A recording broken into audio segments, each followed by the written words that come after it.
ನಮಸ್ಕಾರ ವೀಕ್ಷಕರೇ, busy plus ಪಕ್ಕಾ ಸುದ್ದಿ ವಾಹಿನಿಯ ಸುದ್ದಿ ಬೆಳಕಿಂಡಿಗೆ ಸ್ವಾಗತ. ನಾನು ನಿಮ್ಮ ವಾಹಿನಿಯ ವರದಿಗಾರ ಸಂಗಮೇಶ್ ಕುಶಗಿ.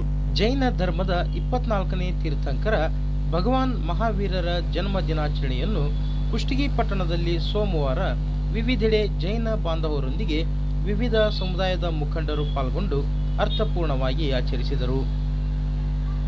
ಪಟ್ಟಣದ ತಾಲೂಕಾಡಳಿತ ಸೌಧ ಸಭಾಂಗಣದಲ್ಲಿ ತಾಲೂಕಾಡಳಿತ ವತಿಯಿಂದ ಬೆಳಗ್ಗೆ ಭಗವಾನ್ ಮಹಾವೀರರ ಭಾವಚಿತ್ರ ಪೂಜಿಸಿ ಪುಷ್ಪ ಸಮರ್ಪಿಸಿ ಗೌರವ ಸಲ್ಲಿಸಲಾಯಿತು.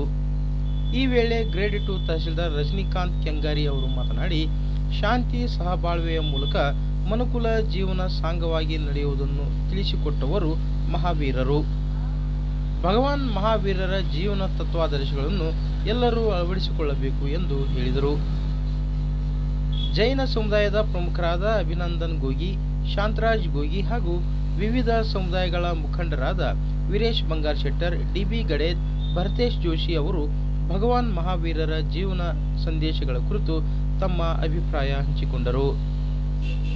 ಈ ಸಂದರ್ಭದಲ್ಲಿ ಎಸ್.ಎನ್. ಗೋರ್ಪಡೆ, ಮಹಂತೇಶ್ ಮಂಗಳೂರು ಸೇರಿದಂತೆ ಕಂದಾಯ ಅಧಿಕಾರಿಗಳು, ಅಬ್ದುಲ್ ರಜೀಕ್ ಸಿಬ್ಬಂದಿ, ಚಂದ್ರು ಪೂಜಾರಿ, ಸುಂದರ್ರಾಜ್ ವಜ್ರಬಂಡಿ ಹಾಗೂ ಜೈನ ಸಮುದಾಯದ ಬಾಂಧವರು ಹಾಜರಿದ್ದರು.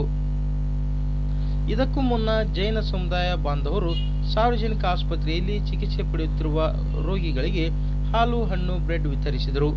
ಮಾರುತಿ ವೃತ್ತದ ಬಳಿ ಸಾರ್ವಜನಿಕರಿಗೆ ಕುಡಿಯುವ ನೀರಿನ ಅರವಡಿಗೆ ತೆರೆಯುವ ಮೂಲಕ ಭಗವಾನ್ ಮಹಾವೀರರ ಜಯಂತಿಯನ್ನು ಅರ್ಥಪೂರ್ಣವಾಗಿ ಆಚರಿಸಿದರು. ಅದೇ ರೀತಿ ಮದಲ್ಗಟ್ಟಿ ಬಳಿಯ ನಿಡಿಶಿಶಿ ಕೆರೆಯ ತಟದಲ್ಲಿನ ಉದ್ಯಾನವನ ಜಾಗೆಯಲ್ಲಿ ಸಿಪಿಐ ವಿಶ್ವನಾಥ್ ಹಿರೇಗೌಡರವರು ಪರಿಸರ ಪ್ರೇಮಿಗಳಾದ ಮಂಜುನಾಥ್ ಮಾಲಿಕ್ಪುರ, ಮಹಂತಯ್ಯ ಅರಳಿಲಿ ಮಠ, ಅಭಿನಂದನ್ ಗೋಗಿ, ಕಳಕನಗೌಡ ಪಾಟೀಲ್, ಮಂಜುನಾಥ್ ಕಟ್ಟಿಮನಿ, ಎಸ್.ಎನ್. ಘೋರ್ಪಡೆ, ಮಹಂತೇಶ್ ಮಂಗಳೂರು, ಅಪ್ಪಣ್ಣ ನವಲೆ, ಭರತೇಶ್ ಜೋಶಿ ಇತರರೊಂದಿಗೆ ಸೇರಿ ಆಲದ ಸಸಿಗಳನ್ನು ನೆಟ್ಟು ಭಗವಾನ್ ಮಹಾವೀರರ ಜಯಂತಿ ಆಚರಿಸಿದರು.